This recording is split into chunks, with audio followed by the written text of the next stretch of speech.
Le nouveau livre tant attendu, avec lequel je vous avais tenu en haleine, donc vient d'être, voilà, je l'ai reçu et vient de paraître. C'est ce fameux livre dont je vous avais parlé, où un prêtre, en 1929, rencontre une sorcière.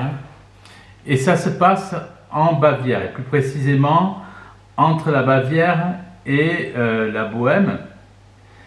Et donc ce prêtre, c'est une histoire complètement vraie. C'est lui-même qui raconte donc ce récit, que je ne vais pas vous livrer, qui est entièrement donc dans ce récit qui est scotchant, c'est le cas de le dire. Et c'est pour ça que j'ai décidé donc de le traduire. J'avais trouvé la version originale dans une église de montagne en Bavière. Cette histoire m'a plu. C'est à coup sûr un de mes livres préférés. Voilà, car ce livre montre, comme je le rappelle souvent, la force de l'Église, la force des sacrements, à travers une histoire donc, qui est complètement réelle.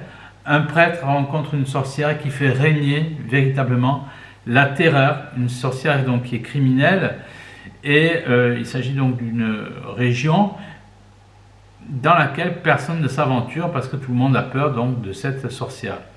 Et ce prêtre, donc lui, décide pour sa future vie de prêtre, pour son expérience personnelle, d'aller rencontrer donc cette sorcière. Et on va apprendre pourquoi cette sorcière est devenue donc sorcière, qui elle était avant.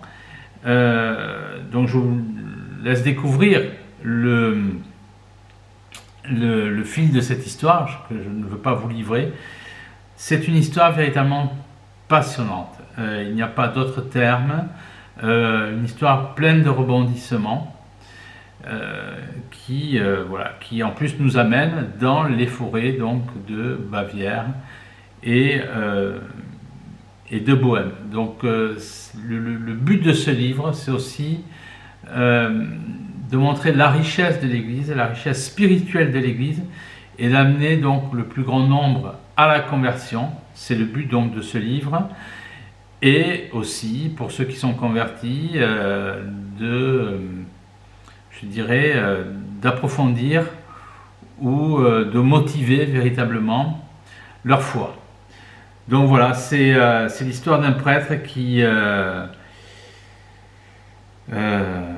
comme il y en a très peu malheureusement, surtout dans l'Église moderne, ça va sans dire, qui a pris son courage à deux mains et qui a décidé donc de porter la croix à un endroit où c'était Satan qui dirigeait. Donc je vous conseille véritablement cet ouvrage. Vous en serez profondément bouleversé, c'est le terme. Rencontre avec une sorcière, c'est une histoire vraie. Le livre est magnifique, il fait 200 pages. Vous avez des images magnifiques à l'intérieur, donc de cette région, sur la Bavière et la Bohême. Voilà, vous avez, je ne vais pas tout vous montrer, mais voilà une magnifique église de montagne. Et je vais vous montrer la photo donc de ce prêtre qui a vécu quand même plus de 80 ans.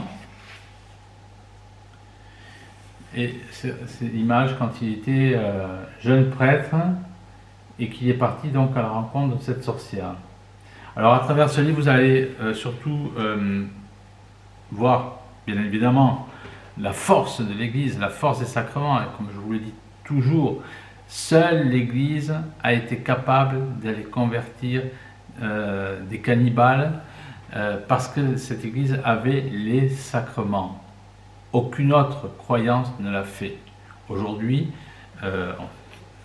tout le monde, toutes les croyances se revendiquent comme authentiques, mais une seule, la Sainte Église catholique, a des miracles. Tous ceux qui ont vu la Sainte Vierge ont leur corps intact, et on le voit avec Sainte Rita, 600 ans après son entrée au ciel, ou sa mort comme on dit. On a ouvert son cercueil 3 fois ces 60 dernières années, le corps est intact au bout de 6 siècles. Ces cas ne se répètent que dans l'Église catholique et ils ne sont pas rares. Tous ceux qui ont vu comme Sainte Bernadette, Catherine Labouré, tous ceux qui ont vu la Sainte Vierge ont leur corps complètement intact. Donc si vous allez rue du Bac, pensez aussi à aller à 100 mètres de là. Vous avez une église où vous avez Saint Vincent de Paul, où voilà, vous voyez réellement Saint Vincent de Paul avec son corps complètement intact. Ça ne se passe que dans l'Église catholique. Et c'est ça que vous allez découvrir aussi dans ce livre, c'est cette force des sacrements, cette force du surnaturel, donc cette force seule qui est capable de faire reculer les forces du mal. Et aujourd'hui, on a besoin de récits comme cela pour comprendre ce qu'est réellement l'Église catholique. Parce que trop de gens vont à la messe sans être, je dirais, convaincus certainement, mais qui ont perdu de vue véritablement le combat réel de ce qu'est l'Église, quel est le but de l'Église. On a trop, dans cette société moderne, on a perdu la réalité donc de ces choses-là, c'est-à-dire que le monde de l'invisible est plus riche que le monde du visible et que le monde du surnaturel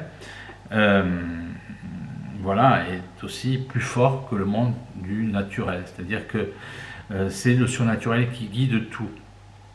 Donc, d'où l'importance des sacrements, d'où l'importance de la confession, d'où l'importance du chapelet, d'où l'importance de la Sainte Messe. Je tiens à vous rappeler que toutes les sectes ont voulu détruire les sacrements, la messe.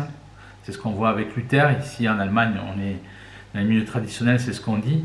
On dit que le démon est apparu à Luther pour qu'il détruise la Sainte Messe et que des corbeaux ont accompagné donc le cortège de Luther qui